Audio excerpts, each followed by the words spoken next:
想象一下，你一個人寫代碼，但你有4個 AI 隊友同時幫你幹活，一個在寫 API， 一個在搞前端組件，一個在跑測試，還有一個專門找你代碼的 bug。他們之間還能互相溝通、討論，甚至吵架來找出最好的解決方案。這不是科幻片，這是 Anthropic 剛剛發布的 Agent Teams。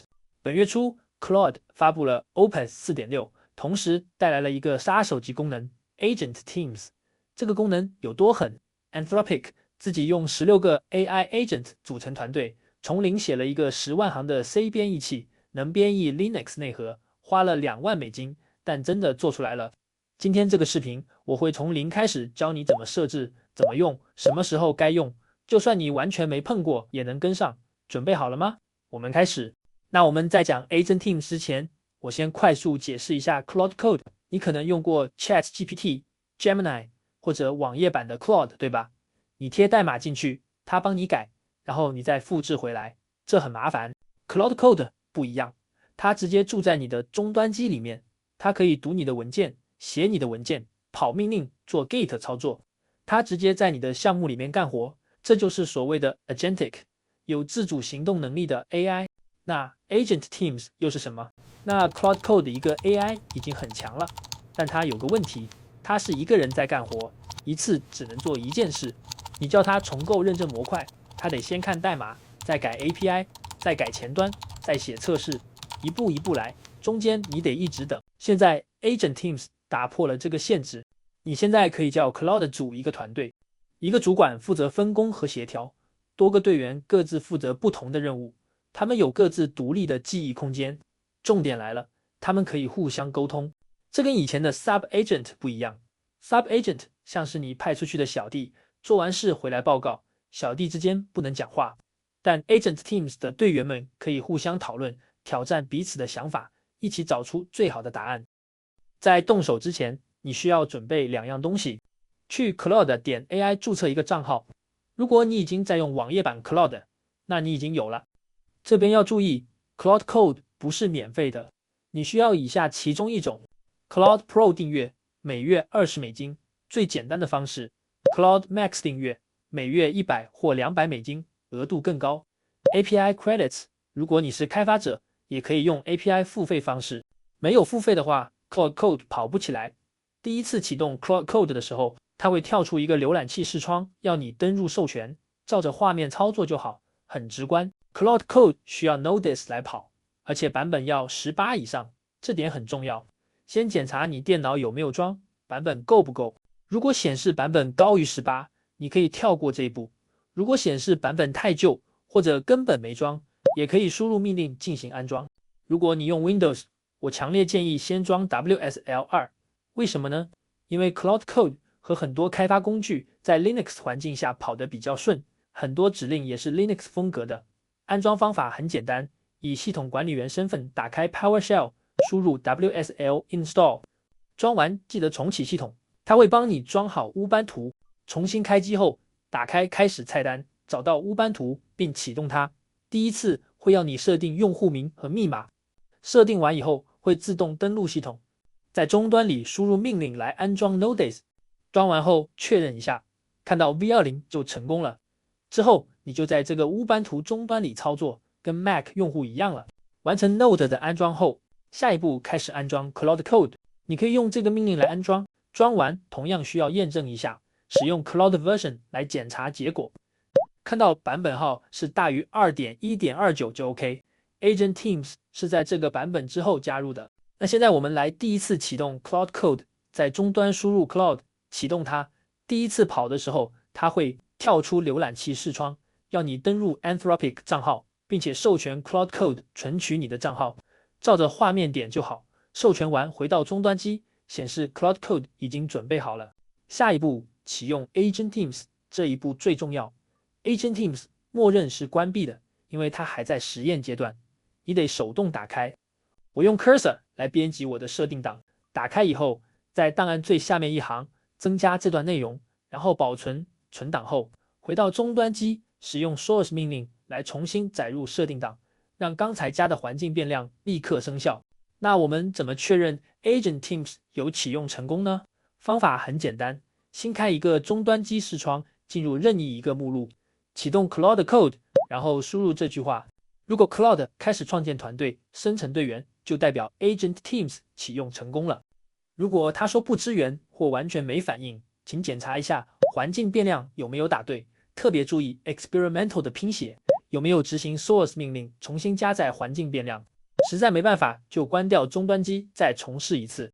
這裡有個小技巧，一般人我不說的。那 Agent Teams 有2種顯示模式 ：In Process 默認所有隊員都在同一個終端窗口裡跑，使用 Shift 加向上或向下箭頭切換查看不同隊員 ；Split Panes 每個隊員有自己的終端分割窗口，可以同時看所有人在幹嘛。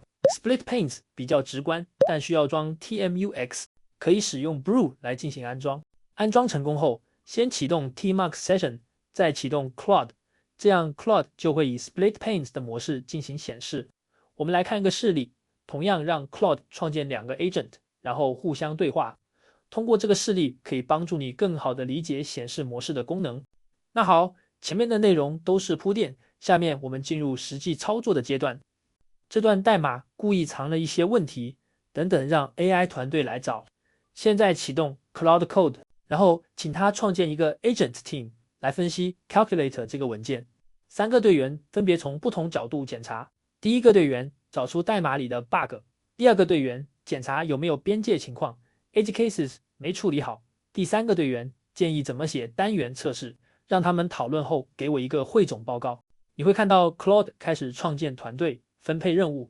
幾分鐘後，你會得到一個匯總報告，裡面會提到發現了4個 bug， 2個嚴重等級，2個中等。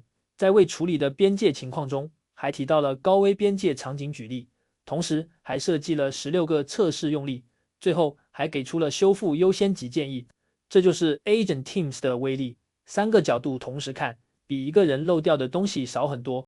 下面我們來看第2個示例，代碼審核。如果你有一個 Git 項目，可以用 Agent Teams 來做 Code Review。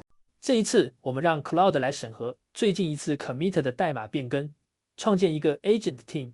3個隊員分別檢查安全問題、效能問題、代碼可維護性。同樣，這一次 Agent 團隊也給了我一份完整的報告，發現了8個安全性問題、4個性能問題以及6個可維護性的問題。報告非常的全面，並且給出了改進建議和修復計劃。那我們來看第3個示例，平行開發功能。這個稍微進階一點，但超級實用。假設你要幫一個項目加新功能，我們用剛才的測試目錄來示範。你可以告訴 Claude， 我想擴展這個 Calculator， 加入更多功能，創建一個 Agent Team。隊員 A 創建新文件 basic.js， 寫減法和乘法函數。隊員 B 創建新文件 advanced.js， 寫次方和平方根函數。隊員 C 創建新文件 test.js， 為3個檔案寫測試。3個人各自工作，完成後匯報。注意到了嗎？我讓3個人都創建新的文件，沒有人去改現有的 calculator.js， 這樣就完全不會衝突。這是使用 Agent Teams 最重要的技巧，明確分工，每個人負責不同的文件。下面我們聊聊 Agent Teams 什麼時候該用，什麼時候不該用。先來看看適用的場景。第一個 Code Review 需要多角度，安全、效能、可維護性，3個人看3個面向，總比1個人看一遍強。第二個大型重構可以拆成獨立模塊，後端一組，前端一組，測試一組，各做各的，最後合起來。第三個 Debug 時有多種可能原因，讓不同 AI 各自調查不同假設，互相反駁，找出真正原因。第四個研究或探索性任務，比如幫我調查這3個 library 哪個最適合我們的 use case， 讓3個隊員各自研究一個，然後匯報比較。看完適用場景，再來看看不適用的有哪些。第一個，簡單的單一任務，幫我寫個 for 循環，這種是一個 AI 2秒搞定，不需要組團隊，用團隊反而浪費錢。第二個，任務之間有強烈依賴，如果 B 一定要等 A 做完才能開始， C 又要等 B， 那平行跑也沒意義，還不如單線程。第三個，所有人都要改同一個文件，2個隊員同時編輯同一個文件，這等於一場災難，會覆蓋掉彼此的修改。所以如果任務沒辦法拆分成獨立的文件範圍，就不適合用 Agent Teams。那我們最後要來看一個不得不面對的問題：成本。每個隊員都是一個完整的 Claude Session， 都在燒 Token，3個隊員約等於3倍成本。所以 Agent Teams 適合用在真正需要平行處理的複雜任務上，簡單任務用 Subagent 或單 Session 就夠了，省錢。那好，我們快速總結一下今天學到的。Agent Teams 是 Claude Code 的新功能，讓多個 AI 同時工作，互相溝通，像一個真正的開發團隊。最適合用在多角度 Code Review、平行開發獨立模塊，用競爭假設來 debug。不適合用在簡單任務、強依賴任務，或是大家要改同一個文件的情況。今天的示範代碼我放在影片描述欄的 GitHub 連結裡，你可以直接 clone 下來玩。這個功能真的很強，但也需要一點練習才能用得順。我建議你先從分析單一文件開始試，風險最低，效果最明顯。如果這個視頻有幫到你，記得按讚、訂閱、加小鈴鐺，也歡迎在留言區跟我分享你用 Agent Teams做了什麼有趣的事？我們下支視頻見。